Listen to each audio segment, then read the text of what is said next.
فوز صعب ومهم جدا للعناصر الوداديه على فريق لوسيس اولمبيك اسفي. هدف نظيف، هدف اسامه الزمراوي في حدود الدقيقه الرابعه، سجل الهدف الثاني، لكن بعد العوده لتقنيه الفار تم الغاء لصالح فريق الوداد الرياضي. وبالتالي 3 نقاط مهمه جدا لعناصر فريق الوداد الرياضي، للمدرب الجنوب افريقي روناني ماكوينا، وللجمهور المتعطش للفوز وانتصارات لفريق الوداد الرياضي. اولا الوداد صحيح ان داز مرحله صعيبه، رجوعه في بعض المباريات، ولكن الاداء ديالو كان دائما عليه علامه استفهام.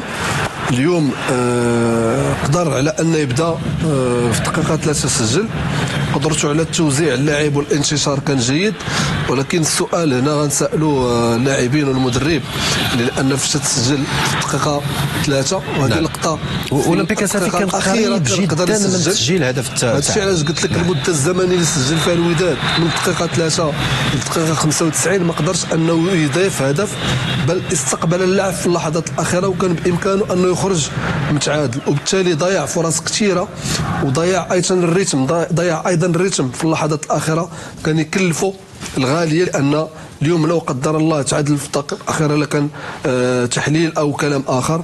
اذا الوداد دائما يحتاج الى عمل اولا ترجمه الاهداف بالرغم من استحواذه، وهذا الارقام ديالو يعني دائما تكون جيده على مستوى الاستحواذ، ولكن باقي في الشق الهجومي لازم عمل ان شاء الله مع باقي المباريات. احمد واحد اكيد يشاطرك بوعبيد الراي، لان فريق الوداد الرياضي حقيقه انتصر، خدانا 3 نقاط، انتصر بهدف نظيف، لكن النادي الاولمبيك اسفي ضغط بشكل كبير وخلى الوداد الرياضي يلعب في نصف الملعب خلال اطوار مهمه من المباراه، خاصه الشوط الثاني شاهدنا ضغط كبير للو سي اس. تنظن بانه هذاك الضغط الاولي ربما دار خلل فريق يعني اسفي واعطى الاسبقيه لفريق الوداد الرياضي، ربما بهذيك 10 دقائق ولا 15 دقيقه، فتنظن بانه كانت هي الفاصل يعني في النتيجه. نعم.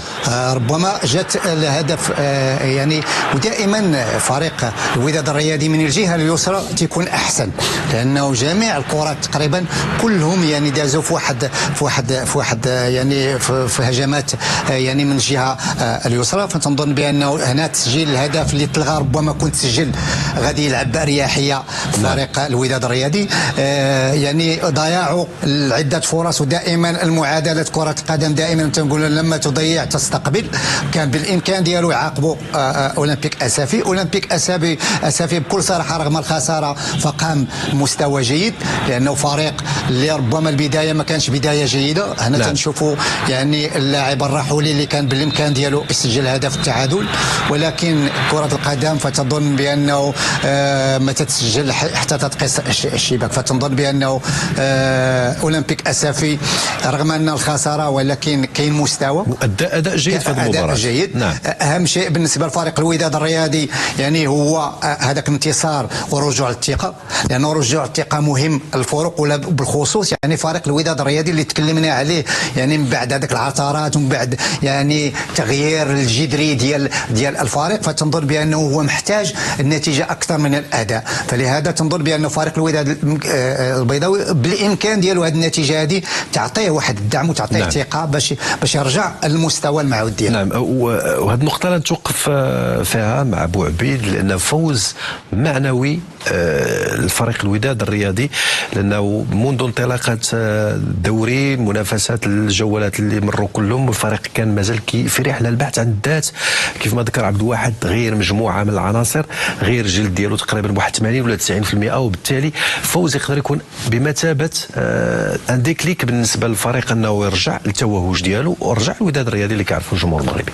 اكيد ان المدرب تغير، اللاعبين تغيروا، هذه الاشياء بالنسبه لي هي ايجابيه، في نفس الوقت سلبيه، لكن المدرب دائما يغير من التشكيل، ماشي صعب دائما يصدم اللاعبين بتشكيل مغاير، تيلعب بواحد التشكيل والمقابله القادمه تيلعب بتشكيل اخر، وهنا اللاعب تيصطدم او يصدم بواحد الخطط وهندسه او فلسفه تكتيكيه ديال المدرب، لان ما تيكونش هذاك يعني لا كونيكسيون ما بين اللاعبين، وشفناه في بزاف ديال المباريات.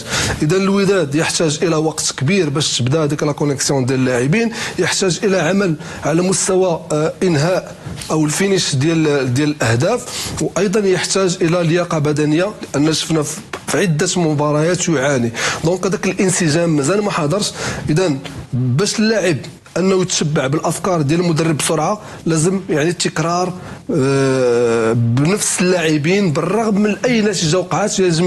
لازمك تثق في اللاعبين، لازمك بالرغم من انك تنهزم تثق في اللاعبين ودا استمراريه باش يجي انسجام، لان ادوات النجاح كاينه داخل الوداد. يحتاج الى وقت فقط وعمل كبير وساعات كبيره ديال التدريب والتكرار ديال التدريب باش يحصل انسجام. تنظن ان في الشطر الثاني غادي يكون وداد اخر ان شاء الله.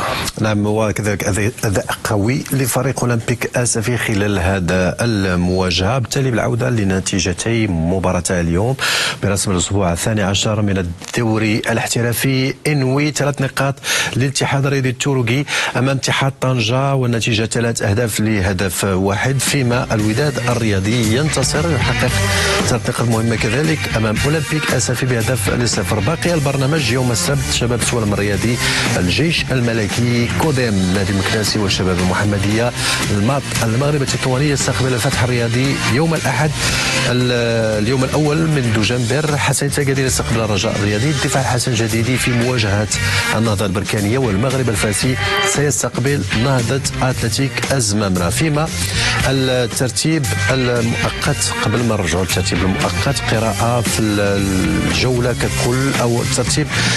نهضه البركانيه 26 نقطه، الوداد الرياضي في المركز الثاني رفقه المغرب الفاسي بمباراه ناقصه 19 نقطه، اتحاد تورقه الرياضي 18 نقطه، جيش الملكي في المركز الخامس 17 نقطه، نهضه اتلتيك زمامره في المركز السادس 17 نقطه، الدفاع حسن جديدي نفس الرصيد من النقاط في المركز السابع، حسني تقدير 16 نقطه في المركز الثامن. المركز التاسع شباب سوالم الرياضي 14 نقطه، نفس النقاط، الرجاء الرياضي في المركز العاشر، اتحاد طنجه 14 نقطه كذلك في المركز الحادي عشر، لو سي اس الاولمبيك اسفي 14 نقطه في المركز الثاني عشر، فتح الرياضي 13 نقطه، النادي الكلاسيك 13 كذلك، المغرب التطواني في المركز ما قبل الاخير 10 ديال النقاط، والشباب المحمديه في المركز الاخير نقطه وحيده. قراءه في البرنامج وكذلك في الترتيب المؤقت. البرنامج بكل صراحه جميع المباريات غتكون مباريات قويه. علاش؟ لانه الى شفنا الترتيب ديال الفرق ما كاينش هناك تقارب كبير تقارب على مستوى النقاط. اذا تكلمنا على المقدمه وتكلمنا على اخر فريق اللي هو المرتبه 16 اللي هو يعني شباب المحمديه، بينه وبين يعني المركز 15 9 ديال النقاط، وايضا فريق نهضه بركان بينه وبين الوداد والمغرب يعني الفاسي 6 ديال النقاط، ولكن من المرتبه الثانيه حتى المرتبه نعم. نقطتين. فتظن بان اي فريق انتصر اكيد بانه غيتسلق يعني المراتب. نعم.